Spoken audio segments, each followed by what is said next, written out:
سيادة الرئيس جمال عبد الناصر في منزله السيد الرئيس إسماعيل الأزهري رئيس الحكومة الوطنية في السودان، والسيدين مبارك زروق وحسن عوض الله الوزيرين، وذلك عقب وصولهم من القاهرة في طريق عودتهم من مؤتمر بندون.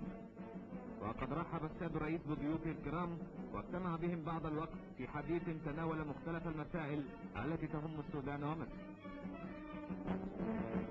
وأقام السيد الرئيس مأدبة إفطار في داره للضيوف الكرام دعي إليها الأستاذ صلاح سالم وزير الدولة لشؤون السودان، والأمير الله عبد الفتاح حسن نائب وزير الدولة لشؤون السودان، وقائد فرقة جوية حسين بالفقار صبري العضو المصري في لجنة الحاكم العام.